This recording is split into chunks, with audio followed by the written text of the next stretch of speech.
Hello, everybody. Welcome to another episode of Right On Radio. Today we have Jay with us. I got quite the introduction for Jay, so I'm gonna try to not have a stroke while I read it, but it's exciting. Jay is a Canadian drummer, producer, and creative director based in Edmonton, Alberta. He's Grammy nominated for a song called Branson by a country band that he's in, Shimmer Road. He is a founding member of the metal band Fear of City, which experienced a major resurgence through Necropolis Rising, which is a full-scale zombie musical he helped produce, using the band's original catalog. Jay has also contributed to the metal band Circle of Wolves, and has also provided studio work to many artists, including Zuna Gray. Jay plays a custom-built Deadbeat Instruments drum kit that he uses on Tugan TV, a weekly live music stream on Twitch that he is also the creative director of. Jay has an upcoming performance on November 1st, which marks the relaunch of Circle of Wolves, and the reboot of Catalyst Records, where Jay now serves as vice president for Catalyst, and he specializes in artist development and full-scale AV production, with its live production rig currently on display at Chrome Zone in Edmonton, Alberta. Hey! Oh, holy crap! That felt like a lot, and that's for me. Little short story. One quick thing. It's Circle the Wolves, not Circle of Wolves. Oh, sorry about that. Because if someone looks that up, it's a death metal band, I think, from Europe or something. Oh, interesting. Weird. Yeah. Good to know. Yeah. So cool, man. Just how you doing? How's your weekend going? It's amazing. I'm happy to be here on Right On Radio. Hell yeah! I'm excited. Yeah, it's gonna be a good time. I'm super excited. Yeah. So we got a lot to talk about that you've shared with me. You just made me realize of all the things we have to talk about there. Yeah. What do you want to start with? Do you want to talk about zombies first? Do you want to talk about what do you want to talk about? Let's talk about Tugan, since I was just there, I guess, on Thursday. Yeah, that's a great idea. So I'm one of the I find we're all it's all a big team, so it's not it's not just all with me. I just joined them a few months ago and just kind of helping. I wanted to understand what the whole live stream thing was and how it's changed in the music industry as it's becoming this, kind of big thing. So, I reached out to them because I knew Frey from like 20 years ago when we played Boomstock and did, played Perfect Circle and all those acts there for that first version of Boomstock they had out in Gibbons. Then like fast forward years later, so he's doing this Tugan thing, and I'm like, hey, I'd like to check this out. And I was just gonna go and watch, and then I ended up playing like 3/4 of the set, and then I'm like, this is magic. This is like really cool, and we just vibed really well. And the rest is kind of history with that. Just kind of helping, just give a little bit of a touch to it, just to get them organized. They had the right pieces in place. It's just So we're pretty excited where it's gonna go. Yeah, you seem like you really enjoy doing it because you're like kind of from what I saw on Thursday, it kind of seems like you're like the main host of it. You kind of drive it. I guess so, but I think it's just I brought a little bit more of the showman thing to because that's what I like to do. Yeah, right? totally. And it's weird for a drummer to do that because we're always usually just kind of stuck in the back, but like that's why I like to kind of bring it to the front and say, I think it's everything is about a show for me. I think everything I approach, any project that I approach, it has to be entertaining for people. Yeah, exactly. Take what you do seriously, not yourself. Yeah, because drumming is one part of it, but if you can be an entertainer too, that's a plus. It's a different thing you can bring to people, right? Yeah. And to give credit, like all four guys, like we're getting to know each other, so a little bit the jokes become more the rant, and now we have all like everybody else in on the jokes and on the entertainment. So that's kind of what I was hoping to do with this. That's cool. Yeah, you're getting the audience back, right? They're getting familiar with you. That's what it's all about. Hell yeah. So yeah, you mentioned a few guys are getting to know. Who's all involved with Tugan? So we have Cam and Ryan on guitar. We have Frey on bass, myself on drums. I'd say like everyone kind of shares duties in singing. I'd say like Ryan and Cam do the main stuff, and then Frey and I fill in. But we're trying to nail down those 4-part harmonies. 4-part. we've had we also have some guests and some rotational people, and there's like a drummer named Cho who was there as one of the pioneers with it, and he kind of took a step back recently for some other reasons, but mainly it's the core four of us right now. Great, nice. And you guys don't really rehearse anything. You kind of just no, we don't use that word. No, you don't use that word. Sorry. I tell everyone, and I tell you, there's a great story for that. It's like, so I'm a big proponent of people doing their own homework. And I generally find rehearsals in bands are the most unproductive thing because, everyone shows up unless you're at the professional, like super professional level. And then, so the nice thing is we built this culture of the saying, it's like, hey, that's going to be an invoice. I charge more for a rehearsal than I do to go and do a show. I don't charge anything for shooting. Obviously, we're still building it as a concept, but I want to, and now everyone emphasizes, but the reason I did that is now when we do maybe show up with all four of us in a place and practice some songs, it's taken seriously, and it becomes productive, but very, very rarely. I think you were there and we did Schism, and like that required an R word, as we like to say. Yeah. Yeah. No, it's good to it's good to do your own homework too, because you're not wasting time when you get together. You just go in and you try to nail it, right? Yeah, well, the cool part is that we also all grew up with these songs. Like the majority of the stuff we play, like we play some of the new stuff, but we're all musicians in our own projects and do our stuff that we get together on Thursdays, and it's like it's our fun. Just have fun and then just share a really cool experience with everyone, share the music that we love. So. Yeah, nice. What's your favorite thing about Tugan, would you say? Favorite thing would be I think it's just getting to play such a wide catalog of songs I always wanted to play. We do stuff like we did a Dookie medley. We did like Green Day, like the Green Day album. We just did like 7 songs and blended them together. I like the challenges of doing stuff like that. It keeps me, keeps my ADHD brain. Obviously, you see all the stuff I'm doing. It's like I have to keeps you stimulated, right? Yeah, you got to keep it stimmed, right? Yeah, you got to keep the stim going. Absolutely. It's good to challenge yourself and kind of broaden your horizons a bit or whatever. But, yeah. Well, it was interesting because Ryan was at Acid Bath, the show Acid Bath there, and he was recognized from Ryan from Tugan. So that's gotta be some fame, right? That's really cool. What do you have to say about Acid Bath? I'm curious about that. I didn't hear anything about that. He was just really excited that he was actually referred to as Ryan from Tugan. So, who runs Tugan? Who kind of started it? Like who? Gabby runs Tugan. Gabby runs Tugan. 100%. Nice. But I think everybody does their part in it. I would say that no one runs it per se. I would say that it's done at Cam's house, so I guess, but we all provide equipment, we all do stuff. Yeah, I think it's really just a big team effort, but Gabby's the boss. Nice. So, and that's every Thursday on Twitch? Every Thursday on Twitch at 8 p.m. Mountain Standard Time, and we've been like 4 weeks in a row we're starting on time. So that's impressive. That's awesome.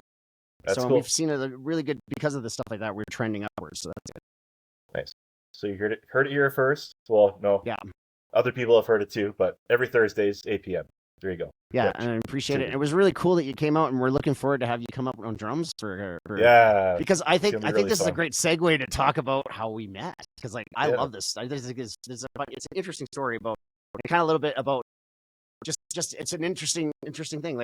We were both at Long McQuaid and doing our drum thing, and you were like, "Oh, hey, I know you from Instagram." I'm like, "Oh my god, someone knows me from Instagram? How cool is that?" Because I don't know. I do a lot of stuff, but I'm really not that big of a deal.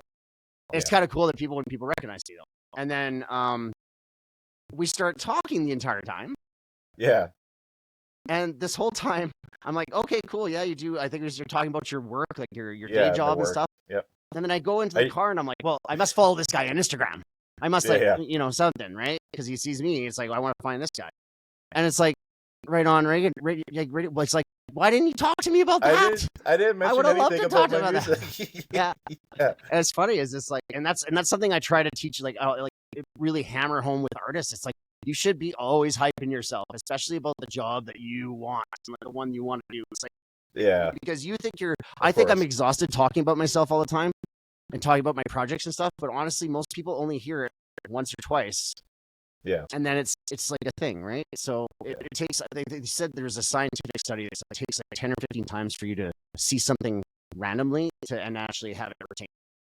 Yeah, that sounds right.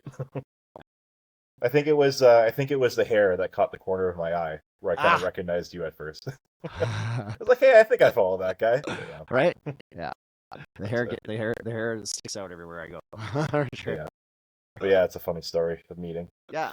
Oh. Yeah, it was so interesting because like you do this really cool thing, and we really appreciate it. Like stuff like this. I love working with indie organizations in general. Like we work with Georgina from P&P Promotions. I love like Bearcat from Two Doors Down. I like the local people. Like that's what's going to help us like move the industry in the direction that we need to get it to, because it's in a little bit of trouble right now.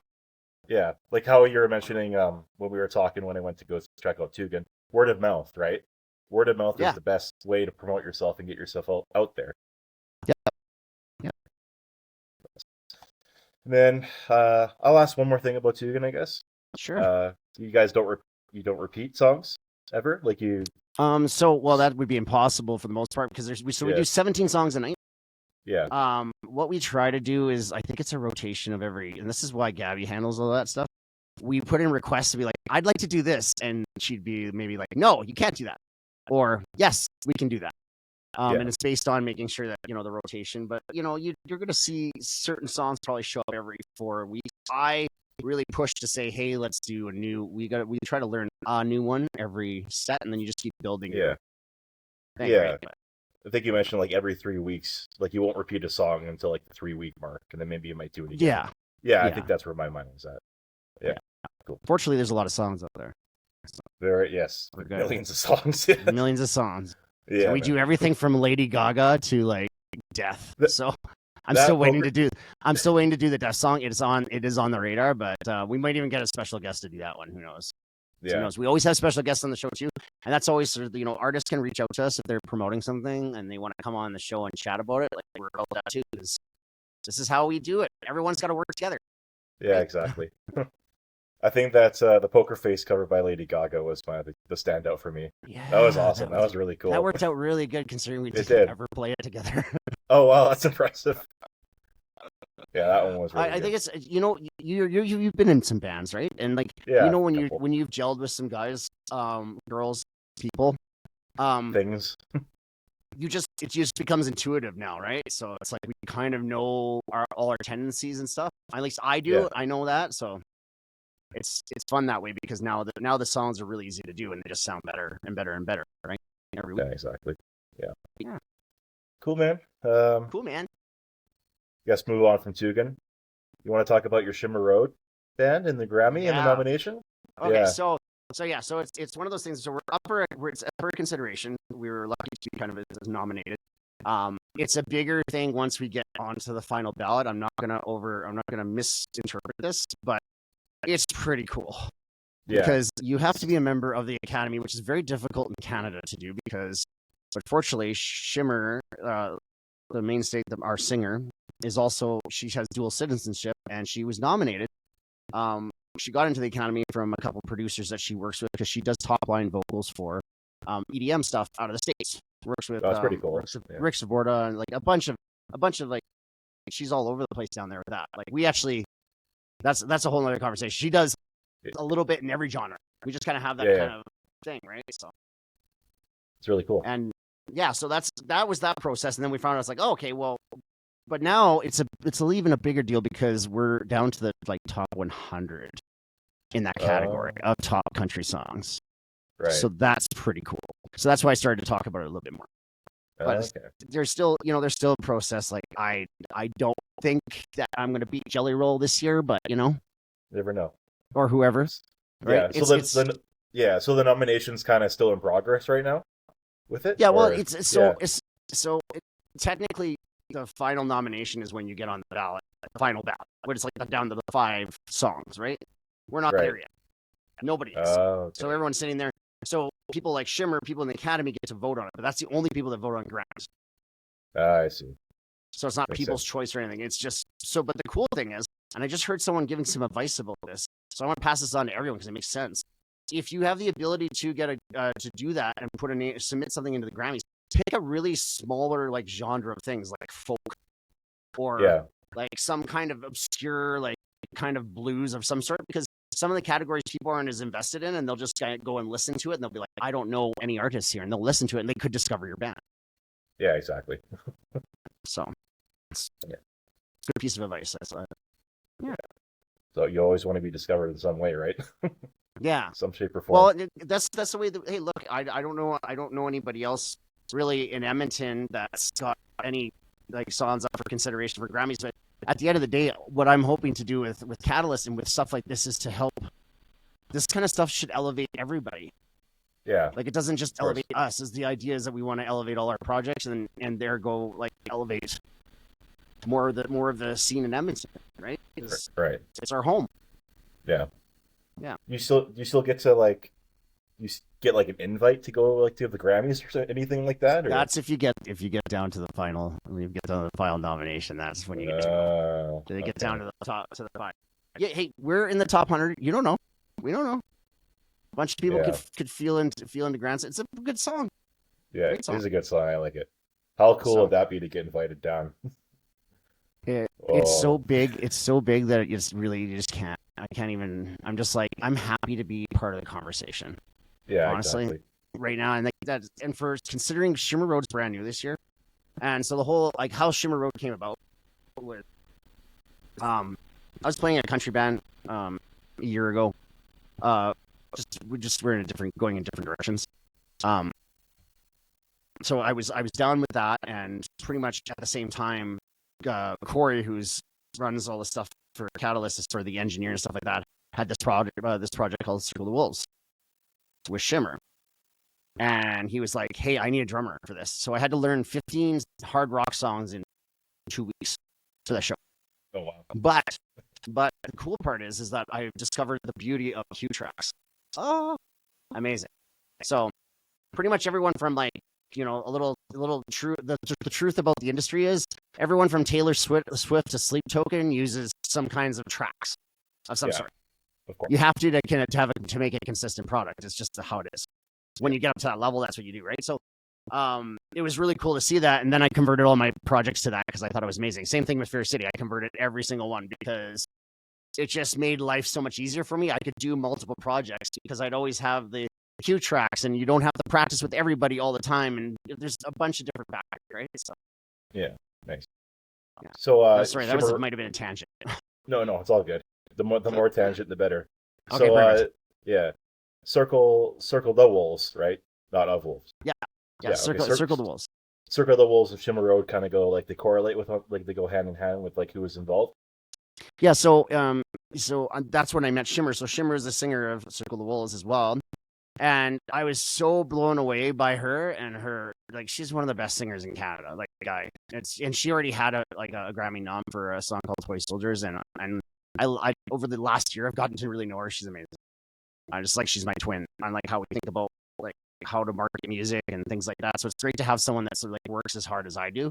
And it's refreshing that way for me. So it makes it a little bit easier to kind of do it. But I was like, can we do a country project together? And I was just like, I really wanted to work with her. And this thing we just built it, and we had some really great players come out and do the live stuff. Corey, myself, Shimmer are the main writers of it. So of Shimmer Road. And then we brought in some people to help. We have Ryan, who's actually also now doing double duty for Circle the Wolves. So our slide player in Shimmer Road is, hey, we like to keep everything in the family because, we have a lot of different projects coming out of the Catalyst label. So nice. Yeah. And Shimmer Road, you're saying, has it been around for too long? No, we started a year ago. Yeah, that's crazy. Like we just basically, yeah, like officially we started, but in the studio last January. Crazy. Wow. So it's not even a year. Yeah. Not even a year. Yeah. So yeah, we already have two. We have an album and a half, and then we're working on Country for Money Volume 2 right now, and then we're working on releasing another original EP at the same time. Okay. So you've been involved with all of the recordings? Everything. Shimmer Road is my baby, 100%. Yeah. Totally. So it's nice. So we did it and it was interesting because the stuff that we can do at Catalyst Productions is incredible with that. It's like, I don't know, because do you see in this stage stuff, like I have a car. And I was like, I want a car on stage, and Corey got me a car, Cool. and we have to bring it everywhere now because everyone talks about the car. Yeah, it's a Like story, it's, right? it's like one of those things, right? Yeah, So totally. it's like a conversation piece that we never thought of, and we just had it thought up, and was like, this is wicked. Nice. So Well, I got to check that yeah. out now. I don't think I've seen that yet. Yeah, I'll send you a picture after, but it's cool because it's just builds around my drum kit. Oh, So that's my really neat. riser Nice. is a car. That's really cool. Nice. Yeah. Yeah. It just adds, again, everything adds to the, we have interactive video wall stuff with that. We have it's more of an interactive piece like with country, because we do it as a cover band and we do it as original. But the nice thing is we can kind of blend it all together because technically we have, listenable, like our originals. In a lot of cases, people are just really, it just falls into the same stuff, right? So Right. people just want to dance, enjoy country music. Country music I've really enjoyed it though. I'm like guilty pleasure, literally guilty pleasure, because I'm a metal guy, 100%. Yeah. Always have been, but I kind of wanted to do country, and now that I'm doing it, I really like it a lot. Yeah, it's just so easy. It's so easy to get into country. Like if it's it's just good. It's just fun music, right? It's fun music. Yeah. I'll tell you, it was fun. I'll give you an example of like the weird thing about country is that. So I didn't know how to play a train beat originally. Right. Like I've taught drums. I know this is kind of embarrassing, but I realized I did it with my feet. Oh. So like in metal, right? Because you're like, I never bothered to do that on like. So I had an easier time doing it with my feet.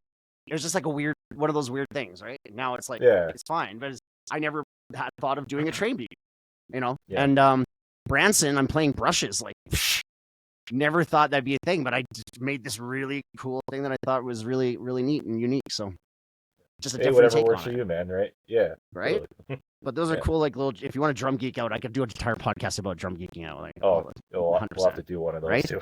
Right? Yeah. Right? I'll talk to you all the time, Josh. That's fine. Yeah, we can make a full season together. And then we just make a whole season of talking to Jay about random shit. Yeah, totally. Have you been on the road with? Well, I'm sure you've been on the road with Shimmer Road, but like, where have you gone? What have honestly, that is actually my one thing I've not done. Like, so I've played out of town, but I have not really played. I've never been on a tour or anything like that. Everything kind of always ended up falling apart just before that. And I don't know. The thing is that if you think like playing locally is hard, doing tours now is really hard. Yeah. And it's like, you have to like, and like friends of mine who have been like an example, like Order of Chaos, like they had to pay to go to Europe every time. Like it's a vacation. Yeah. But like, it's a pay to play. So right? You have to do it at the same time too if you want to make something of it. Yeah, 100%. You have to play in front of people, but now it's changing a little bit that way because now we have things like live streams, and now COVID really changed everything. Yeah, for music and things. Yeah, because like we're just starting to get back, I think, which I'm really excited. There's lots of artists that are coming out now, and here in Edmonton, and like the scene is starting to kind of because I was out of it. I took like a little bit of a sabbatical. I was burnt out on the whole idea of it. Like I went to NAMM and I was like, I thought the band that was in the hotel lobby was playing that event in Anaheim was better than anything I heard in Edmonton. Yeah. So it was a little bit of like taking a step back and going, what's the focus need to be? Yeah. Right? So. Yeah, totally. It was also I was also young and jaded. So. So. That to be fair, I don't believe that. I don't believe that way now because I've had a little bit more life experience and I've grown a little bit to realize that there's it doesn't matter where you come from. You make a great song. A great song's a great song, and you know what? People will move mountains for that song to get out there, right? So do anything they need to do, more or less. Yeah. Let's talk about Circle of the Wolves. Tell me about that band. Well, that was a brainchild of a few so Shimmer and her partner Corey, who are also helping me with Shimmer Road, obviously. And it's Steve as well, Steve Johnson, who is like U of A Grand Mac guitar player, just phenomenal player, teacher, right? Everything like that. Great guy.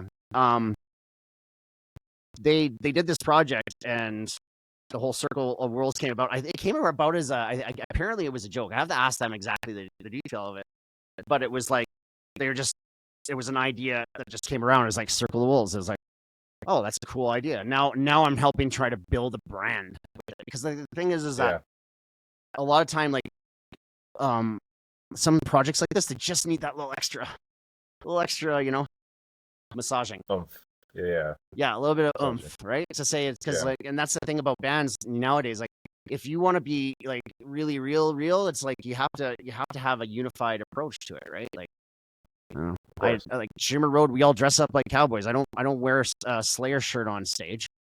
It's the image, it's the brand, right? You're kind of trying to get a. It's always you're always yeah. It's and that's, and if you are your brand, then you're your brand all the time. Exactly. Yeah. So wear it proud on that's your sleeve, exhausting. right? It's exhausting. Circle of the Wolves. Yeah. Sorry. Yeah. They've been around for a very long time. Then. I think I can't even remember that. See, that's a pop question. Gotcha. It's interesting. So they have about 12 albums. We're playing stuff off. I handpicked songs from each one of the albums for this show coming up on November 1st of all the ones that I like. Yeah. that are going to be suited for a hard rock show. So some of the more heavier stuff, but they got about 12 albums worth of music there. They've released 3 albums. Yeah. Now they've played out in the States, and they played Pride Fest out back here like a couple of years ago. They did a US tour and everything. Oh wow, that's crazy. With two people. Oh wow. Thank God for tracks. Because again, during COVID, there was problems. Yeah. So I can only imagine. How involved were you with the band, like for all those recordings and albums and the None. tour? I am not involved at all. I didn't do any of the recordings. I am just exclusive live drummer. The main drummer is with Corey and then Keith. So Keith plays Shackled to the Throne. You familiar with them? Oh, okay. No, it's metalcore. I think he's gonna make. Sorry, Keith. I got it wrong probably. But he also is like a monitor engineer guy. I met him actually when I was doing the country with the Devin Blake band. He did sound for us, and I met him. Great guy. He actually got me into the KZ in-ear monitors. Good guy Good guy to get find out about how monitors work, right? And monitor engineer. Yeah. But anyways, totally. Shackle of the Throne, he does that, but he was the drummer that played on the studio stuff. Now I do all the live stuff because he's too busy doing his thing, and that's what he wants to do, and I want to do this. So it's like it works out. We're like, hey, high five. There you go. The rest is history. Yeah. The rest is history. So. Yeah. Are you're involved with them right now though, right? You were saying that you're helping produce an album for them, your first album that you're producing. So I'm going to probably be doing my first album is going to be with Fierce City. I'm looking at a couple others. I play on other projects. Like I played on Zuna Gray. I played on a project called Gunshy. I played on Fury. I played on like different tracks. I'm trying to do more session work now as I go because it's just I like being in the studio now. It's it's fun, right? It's the creative process that I really enjoy. I'm hoping to eventually get on. I'm hoping to get on the 13th album for Circle of the Wolves. Maybe we'll see. Corey lets me on there or not. If not, the idea I'm more about trying to get that band as because it's part of Catalyst Records, which is my bigger role, is to get it into an alignment with where we can see it, do stuff. Yeah. Because it's great music. It's great music. It's just finding exactly who wants to listen to it is you have to say, and it's really tough to do the A&R stuff and do the artist stuff. So it's actually, I'm a little bit more with the Circle of the Wolves. Like I didn't write it, so I'm not as personally attached to it, so I can look at it more subjectively. Yeah. If that makes sense? Oh, totally. Where it's like something like Furious City that I created myself, or like Shimmer Road stuff that I've done myself. It's harder to break away from that and really look at it from a, so. Yeah. And you're a very busy man. I think that's from getting all my names mixed up from all your different bands. Dude, the fact I don't even know how I keep track of it, let alone you. Yeah. So, I appreciate that massive intro. Like, the thing that doesn't have to happen every time. I'm going to probably have to send like a summary or something, or just like, we're going to talk about this. Yeah. Totally. I don't know. I like to keep busy. I'm here. That's good. All we know is we get one kick of the can of this in life. So just might as well give her, right? Yeah. Yeah, it's good to learn about you though, because next time we can actually have an episode like directed towards one thing to focus Yeah, on. it's like I want to talk about this, but like I think the main thing that we wanted to cover today, especially, was the November 1st show, because that's coming up, and we're gonna have this podcast out, and I really appreciate that, Josh, for of course for you'll have it work out, you do and stuff, and just we're almost sold out though on the show anyways, but it's nice to talk about it, so that's good news. Let's go for it. Let's talk about the November 1st show. So it's a unique show because it's not a typical one. So it's coming out from Chromosome, and Chromosome Showcase Room is it's the best sound, best lights, best everything in the city. It's a small venue. It's like the style, like the Nashville Showcase Room style. Like it's about an 80-person capacity. We've debated about the capacity from time to time. Right. But it's just like these people. A lot of them are just putting their volunteer time. It's the band Chrome. It's their home. It's like their club. Okay. But it just so happens that we have all the Catalyst audio gear there. We have Pete's company, which now I'm going to get I don't remember, but there's a lot of lights there. And it's all top end stuff. And it's nice because it's a small room. It sounds amazing. So what we can offer to bands there is that they're able to come in, do a show. They get full multi-track recording. They get full 4K video, multi-angle, everything. Yeah. Plus, that's really cool. We just give that to them, and just because it's hard to make, to make a lot of money on a smaller sized place, right? Because people aren't going to pay $100 to see a band they've never heard of, right? That's fair. We're trying different though, is I'm trying to go back to old school. And I even remember back in the day when we used to just have physical tickets. So now this is one of the first ones we're just doing physical tickets. But it's interesting. Now I'm hearing that a lot of the more newer hip hop artists and stuff like that, like the younger people, are starting to get more into that. Because I don't understand. Eventbrite doesn't make sense to me as an original music promoter, because all it does is if I say to you, hey Josh, come to the show. Yeah. Sure. You'll be like, yeah, and be like, here, I'll send you a link. What happens? Nothing.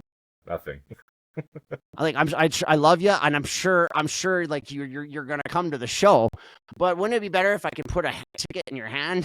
Very much right? So. Yes. Right, and then if you buy the ticket, I think you're gonna show up, and if you charge what's a fair value for original artists, which we're charging $25 for 3 bands. We have one who's having their very first show. I actually recorded their mute, but I recorded all the drums on that one. We have Belle Rev Escape, which is our up and coming young female frontage. She's a firecracker. Great band, and so Cam and Frey from Tugan are in that band.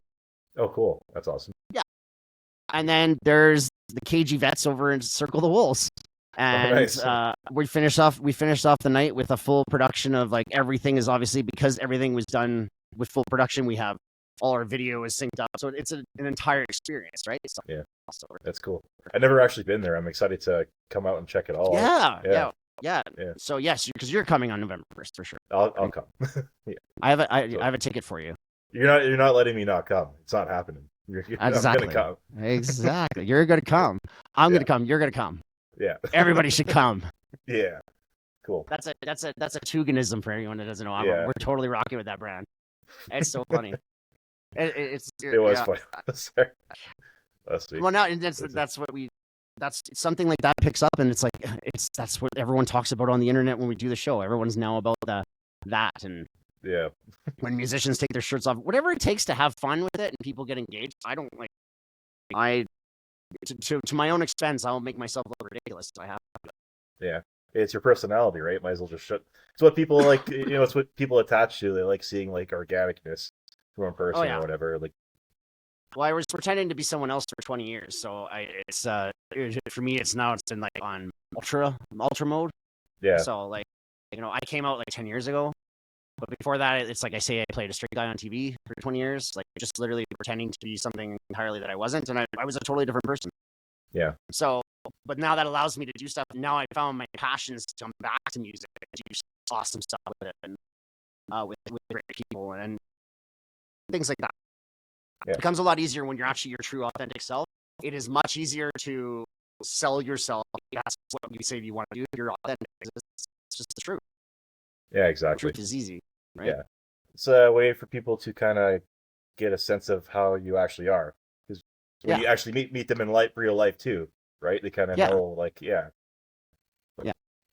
I try to say I'm not exactly the person on Tugan all the time because that would be annoying. But like, I don't know. Because I have to edit all the videos, so I watch it back and I'm like, fuck Jay, you're a lot sometimes. Sorry, I don't know. Can we swear? It was it's all good. Go for it. Okay. So Chrome Zone only fits like 80 people, you were saying? Give or take, we're having debates on that capacity. It's whatever the fire marshal says, but you know, that's you know, it depends because there's technically tables in there, but we're pulling those tables out for this performance too because I want people standing in front of the stage because it's a hard rock show and it's all original acts and it's something different for that space.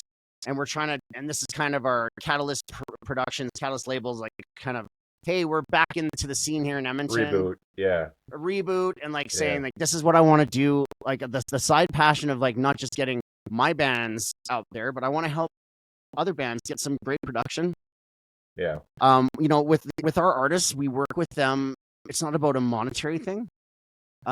We invest in them by saying it's like, look, your music, we believe in it to the point that we'll help you produce it. We're going to take something on the back end, obviously, but it's in points because guess what? Musicians don't have money. No. Right. Yeah. So, and where we're going to modernize that is I want the bands to learn. They can learn how to do merch, which is something we paid for all our Fear City stuff with merch. Yeah. Everything was paid with merch. And any band that knows anything about it, it's like that's the thing. But we're going to bring that eventually. That would be something that we're going to have as a service or third partied out or whatever. We have the recording there. We have all the production equipment. We have enough gear to put on 2 festivals simultaneously. That's crazy. Wow. Right. So and it's just sitting there and it's like, let's get it to work. Right. So I want to work with venues to help improve the overall, you know, because there's some opportunities here in Edmonton for sure to, you know, we can bring the talent up. We can bring a lot of there's lots of potential here. You know, Bearcat's doing some tremendous work at 2 Doors down. It's such a small venue. It was smaller than Chromosome. But what he's doing, like, and what he's trying to, like, guys like that, that's the people that you need in this kind of community to try and build something even better than what we are right now. Yeah, you have to collaborate, or else you're going to leave people behind. You have to bring everyone up together at the same time, right? Yeah, exactly. Yeah. People that are willing to put work in, I'm all about it. Yeah. Whatever we need to do. So. Nice. That's good. I haven't been to 2 Doors Down yet. Is it just like at somebody's house that they have everything set up? Pretty much. Yeah, it looks pretty cool from the pictures. And I mean, if anyone asks, I don't know what the official thing is on it, but you know, if this podcast comes back to haunt us, we just like spilled all of Edmonton's secrets all at one place. I generally get in trouble every time I do an interview, so. I know it's like a hush thing. I don't want to like say too much about 2 Doors Down, but whatever. Here's the thing: is like, you know what? If we could get some better, you know, we get some better things in the city to help develop the arts in our province, and you know, I'm not going to delve into that too far, but like, you know, we'd like to have more venues, but venues are closing down. They are, right? So we're losing venues more faster than we're opening. But I think it's because there's a disconnect between artists, venues, promoters, production. There's just everyone's trying to do their own thing. Yeah, totally. Right, and it's not about why are we doing it? Why are we supposed to do it? It's to put on a great show for people. If you put on a great show, people will show up and pay for it. Yeah, totally. They don't think they think about themselves. They don't think about the collective, right? Yeah, right. It's to say, it's like, you know what? It'd be good to like help this bar out get better sound. Help this band get better at this. Help this promoter. Like it should be like, because we're not in competition. Music is community. Yeah, it is. Right. Like I'm going to listen to a certain band. You're going to listen to a certain band. It's not going to change whether or not when that band shows up or who gets what and what. Like it shouldn't be competitive. Music shouldn't be a competition. No, never should be. Yeah. Cool, man. What about wow, we're just knocking it off. You're doing really well. Like, this is like 4 podcasts in one. Yeah, well, thank you. I appreciate that. Yeah, right? Yeah, it's fun. I was thinking, you want to talk about the state of the music industry, or do you want to kind of talk about... I think I just covered it, actually. Yeah, you kind of were covering it a little bit. I mean, I'll talk about some of the stuff we're trying to do at Catalyst. We're going to give away all the secrets, because here's the thing. Sure. The more that people know out there, the better our industry can be. Like our focus is, I'm looking at bringing in someone that specializes in Spotify playlists. Why? Because that's what matters. Yeah. Do you make money on it? No. Does it matter? Yes. Does matter. Right? It always Does matters. it does matter. Like if you have 5 active listeners a month versus 5,000, it's a difference. Totally. Right? So of course. I want to find someone that's their job, is to master that and master the playlist world, so then we can leverage that and even build it up.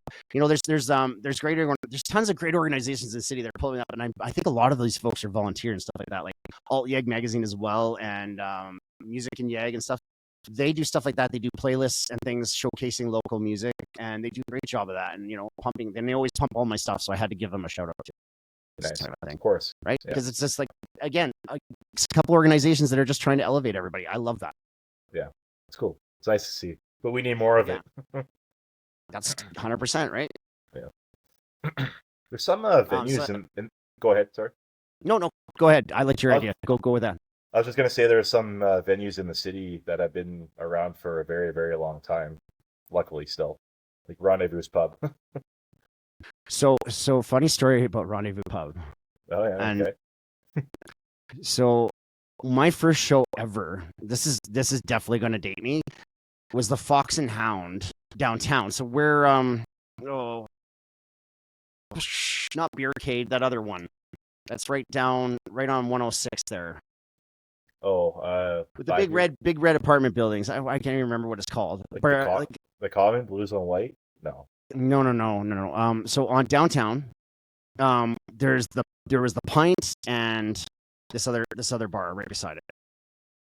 They change all the time. I think they're the same company that does Beercade or whatever. Trying to think. I don't know. Someone will be like, blah. Anyways, so where the Pint is, that's where Fox and Hounds used to be.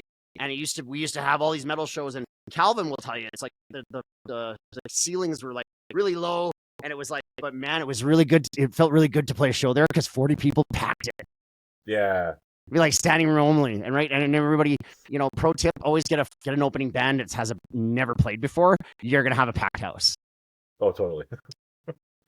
Yeah, right? That's a good set. And 40 people is easy, right? Like, you got places like the Rec Room, like. I wouldn't put original acts in there unless you have like a really big headliner coming in, because you're 50 to 75 people, which is not bad draw. Yeah. Is going to look like nothing in a 200 to 300 capacity building, right? Yeah, and optics are everything. Optics are everything. Yeah, if you put like 40 or 50 people in a building that's at capacity, it looks full. So when you're taking videos, it looks like you have a full sold out crowd, right? Yeah. Yeah, and these are the things that I know. This is the stuff that keeps me up at night. So that's what the hell I gotta think about it.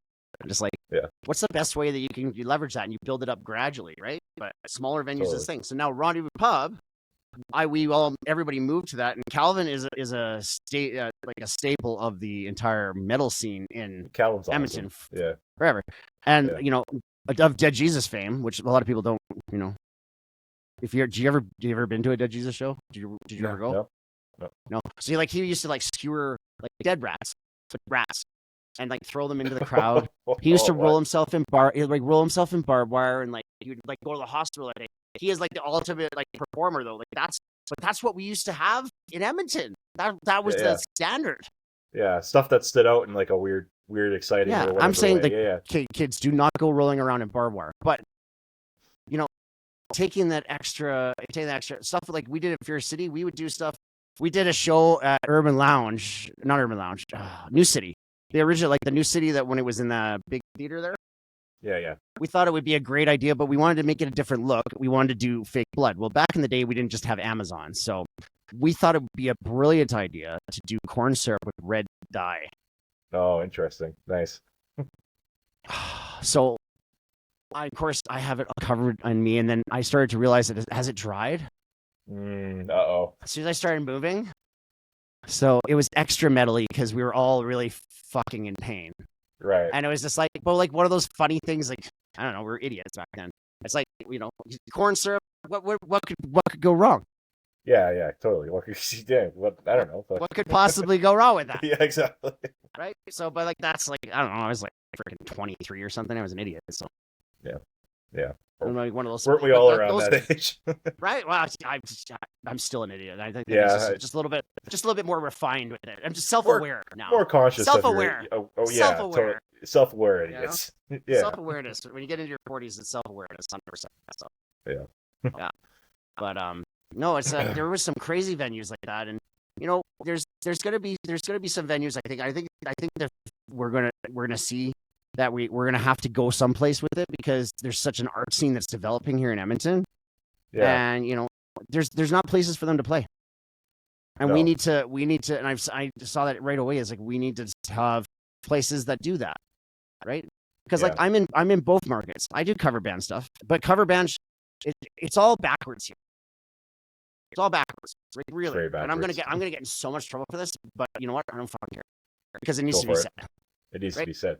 So honestly, it's good. We have venues in the city that pay what basically 2 musicians should make for a night. Yeah. And instead of putting original artists, they put cover bands, but cover bands who are willing to work for that. Yeah. Right. And I tell you, you get what you pay for. Yeah. Exactly. It's just the way it is. For cover bands, you're playing other people's music. That's a professional service. That's not, if you're an original artist, like, and I'm pretty proud of the fact that like our original, the sets, the bands that we're putting out there, all the bands are paid before they hit the stage because I gave them the tickets. Exactly. They sell the tickets, they keep the money. It's a simple system. It is. Right? It's but not hard to understand. But, I won't call out the venues. They know who they are. They just want to keep on, they put on cover bands and they're like wondering why our scene doesn't go anywhere. Yeah. Like cover bands are suited for certain things, like 100%. Like they need to be for different events and things like that. That's why I do it. But I don't do that for free or for low money because it's other people's music. Exactly. Like we're doing it as a, and like tribute acts are huge now. So it's like, half of it is like, we're developing a few tribute acts like Radiohead and stuff like in the 90s because that's what's coming out. Yeah. Right? That's because now it's people my age. I'm not gonna make assumptions about you there, young fella. That's but, okay. That, what are you gonna come out and see? You're not gonna go see I don't know, freaking Poison tribute band. You're gonna want to see Radiohead. You maybe want to see the things that you like that resonated with you when you grew up. Like we grew up from the 90s, and now we're the people that go out to the bars. Everybody else stays in bed. So it's that are older than us. So this is the generation, and some of us have some money, but not a lot. But at least enough that we're gonna go out to shows and maybe pay that $50 to $75, right? So look at that. We're solving the whole music industry problem right here, right now. Yeah. Right now, you and I. Yeah. Yeah. The dynamic duo. Yeah. Or get blacklisted from everywhere. Who knows? But at least I said it. So I said it. I wanted to say it. Get some hitman on us. Yeah. Don't get me wrong. I love cover bands. It's their thing. But I like new music. I like seeing something different. I like seeing a different creative mind, and I want them to be able to kind of, get somewhere with it. It would be nice, but like you're saying, cover bands. That's what it's all about in the city. Yeah, but they're being paid like original acts. Yeah, they're being paid like original acts, and that's like okay with everybody. And like I don't because like anywhere else, it's not a thing. No, it's not. So no, just saying. Yeah, we need more. I'm in so much trouble, but whatever. If it helps, if we can just somehow like move this a little bit forward, because it's like 2 separate things. When I have a conversation about an original band and I have a conversation about covers or tributes and stuff, it's different markets. It's different things, different expectations, right? Yeah. Anyways, went on tangent. Yeah. That was not part of the plan. It's all good. Sorry. We'll move forward. It's all good. Yeah. Let me know how you got involved in Cataclysm Records. You're vice president, right? Again, yeah. Well, because we don't have a lot of staff, so it's by default, basically. It was an opportunity. It's like, hey, it's kind of like when I took over for Team Edmonton. It's like the president of I was president of Team Edmonton, which coordinated all the 2S LGBTQA sports in the city. And I just recently left there because obviously I'm a little busy, and it was my time. I always think in nonprofit that you stick around on a board long enough that you're not in the way. Yeah. Right. People usually stick around too long, and I was like 3 years is enough for me. Yeah. But it's like I'm the president. I was like, this is so cool. It's great. And it's like, and you're responsible for everything. Yeah. But Shimmer asked, Shimmer and Corey asked us to say is like, because I do come from a background, like I worked at Axe Music, I've worked in commercial audio visual, I've worked as a promoter, I've worked as a sales guy, I've done a billion jobs, and I don't even know how I had enough life to actually do all of it, but I did it. And I have a little bit jack of all trades, master of none, I'll say. Just because like I was just like I'm gonna learn how to do this, and I'll just do it because it's easier for me than to just wait around for someone else to do it, right? So, yeah, I saw an opportunity, and I was like, "Hey, how about this?" And I pitched the idea, and they've been super supportive of all my projects, even like some of my crazy harebrained ideas. They've given it space because it's like I'm of the mindset that it's like, well, we're not where we want to be yet, so why don't we try something different? And I'm always that way. It's like there's something to say you got to stick with a certain thing. But if you see stuff that is just not moving, like you want to switch it up, try something different, That's how I built my company, my fitness company, like J Fitness and Training. I found a niche that works for me, but like before that, I was hunting with a shotgun. Now I hunt with like a freaking sniper rifle. I know exactly who my client is, right? What kind of stuff do you do there? Do you mind kind of sharing? Right now, mostly just take up space and just talk on podcasts about it, and but what we're trying to do, I think, in the new year is like, we're getting kind of an inventory of what we want to do. We're going to be in the market to be taking care of some like medium range shows. Okay. It's been a market that I don't think it's been served properly. So, one thing is for me not to call out a bunch of venues, but they also haven't had maybe the opportunity to get, the production that they could get. Yeah. Right. Because like we're talking about stuff. We have everything from video walls to, the full lighting packages, the full like pro audio stuff. We can do, like I said, two festivals almost simultaneously. It's like we should be doing that. And so, but I'm a big, customer first approach there's a lot of people out there that do the, oversell and underdeliver. I'm the opposite with it. And I think that we could provide a really unique service on that side of it. That's how I was in AV all the time. That it's like, if it was a project, we make sure the customer is looked after, but at the same time we manage expectations. It's one of those things, right? Yeah. On the record side, it's just a lot of potential is that we have some great artists on our label right now. So we have like Night Haven just did a show recently, and they've come along since the time I've been part of this organization, and they're moving along.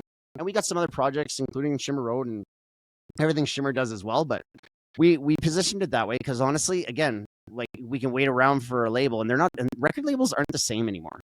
Record labels have to also bring more to artists, and that's what we're looking to do as well. So not only are we looking to do stuff because just distro is not enough.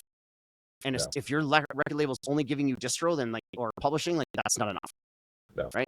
Yep, and that's where we're going to differentiate from that. But we're going to be picky, just like anyone else with it. But I'm more interested in people that are willing to put in the work.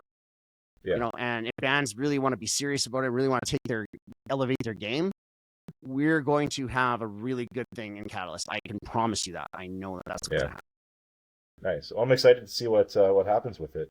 It sounds like this year is kind of like just about getting the word out and kind of building up clients, getting to meet people, whatever. And then next year is when the real work starts. When you're really going to push. Give me a break, man. I started a country band. I reactivated a Circle the Walls, restarted a production company and a record label, and it's not even a year. All breaks given. I'm doing my best. You've earned it, man. That's awesome. It's good. Sweet. And Tugan. And Tugan. Yeah, it's not easy. I'm showing off on my work. You actually made me feel exhausted hearing me back to me when you wrote that opening. I'm like, holy. Shit. It's not easy to be Jay. No, it's you don't think. I don't think about it. I know you said you shared with me, and I don't know if it's I have ADHD. You alluded a little bit to something that and welcome to the club. There's a billion of us out here. Yeah. I think just a lot of people aren't just using the superpower of it, which is that we can do a lot of things. But if the things get boring, then we just move on to something else, and it's that's the tricky part. The tricky part for me is when Sorry, go ahead. No, finish your thought, please. The tricky part for mine is when I'm bored with something and I don't get excited. It's not stimulating for me. Yeah. I can't focus on it, and I kind of get like down. My mood just gets down. I don't Mhm. have any energy or a battery or anything. That's the Yeah. worst part of it for me. And I think a lot of people can relate to that. And there's a lot of people out there that are not diagnosed. Like I wasn't diagnosed. Yeah. I wasn't diagnosed until I was an adult. All that they told me in school was that I daydreamed. Like I was bored in school. I was Yeah. bored in school all the time. Like I didn't finish high school the first round of it. I got bored. That's, Like yeah. I had the highest mark in the class in junior high. And I'm like, oh, why am I doing this? Why am I even here? Yeah. I proved a point. I can learn stuff. Why am I here? Yeah, Right? exactly. So it's Totally. almost a mindset change. But now this is part of evolution. You know, we look at the whole thing. But that's another podcast. It's another podcast, another season down the road. Oh my god. Uh, Be like, Josh, so don't get Jay on here. I don't have enough time for this. no, it's all good. We're at like 50 minutes already. That's crazy. Yeah, man. The last few minutes here, I guess. Tell me what else you got in store for next year. Any other 2026 stuff? God, what are we? So we're like I said, I'm working on a Radiohead tribute band. We're gonna be releasing potentially an Adele tribute band. That's cool. You know, at the end of the day, if that's what casinos want, that's what we'll give them. But we'll give them the best out there with the best production and probably one of the best singers in Western Canada. Spoiler alert! You can probably have an idea who's going to be singing that one. I think Tugan's going to take over the world though. Accidentally, we're just going to show up one day and everyone's just going to be like Tugan, just because it's fun. Emperor and Tugan. And it's just like something I would shake my head at if it was like that. Just totally was the thing. But I like to have my eggs in lots of baskets because you never know. Yeah. And it's like for me, it's not even about, honestly. Now I realize it has nothing to do about fame or money for me or anything. It's just like the thing I should do. Yeah, and it's you just only like know yourself I want to right? do this. I just want to do this and not have to work a regular job. Yeah. Like right now, I work for myself. Yeah. For my company, and then I have this. And if I can somehow pay all my bills and live exactly how I am right now, I'd be happy. I'd be fine. Yeah. It changes when you get older. Yeah, totally. When I was a kid, I wanted to be a rock star and like everything about that. But then I also started to meet rock stars. Like, I met them. And, there's some challenges there for sure. Yeah. Maybe one funny more anecdote and we're probably almost done, aren't we? Pretty close to done. Yeah. I was just gonna say, you only, like, it's, nothing in life is guaranteed, but you only get what you put into your work, right? You only get what you put into your life. Absolutely. Yeah. Absolutely. The thing is that I didn't know that all the work that I did playing drums, doing all the things, would get me to where it happened that I was in the right room at the right time for the right person to hear me. And this is what I tell every band all the time. And I told you about this too when I was the last Tugan. Pretend you're playing Rogers Place because you don't, or the biggest show in your mind, Carnegie Hall or the old Opry, whatever. Every single show should be that way because you don't know who's in the room to watch. Yeah. Might get that little dash of luck in there, and your whole life could change, right? And if you don't want that in your life, go play in a cover band. Yeah. We need better musicians in there anyways. Yeah, so like original bands are gonna have to work. Like there's so many out there. You have to. You're not just gonna be able to make music and just everyone's gonna just come to you. It doesn't work that way. You have to have something that puts you apart from the rest and stands you out, right? Yeah. But I think we're about there for time. So thank you so much, Jay, for coming on. Yeah, it's great to learn a lot. It was kind of like many things. Full this is so much. The scope of what he's all about, and then we can condense it for the next episodes. Right. Oh, some edit. Some you could get some. You could get an Oscar for the editing alone, I imagine. But yeah. Yeah. Jay just goes on a rant here for 10 seconds. That's good though. It's no dead air then to fill. I think you're saying I talk a lot. I know. I get it. It's good to talk. I know. It's a podcast. We're supposed to talk. Yeah. No. But thanks so much for doing, and thanks so much for doing this. Like doing this stuff, like these kind of projects, man. Yeah, like, I know. It's been a lot of fun, and I'm really enjoying meeting people and getting to know people, and I'm always excited for the next one. So, see where I take it. Cool, man. Well, thanks for having me on. Anytime. Yeah. Have a good rest of your weekend. Right on.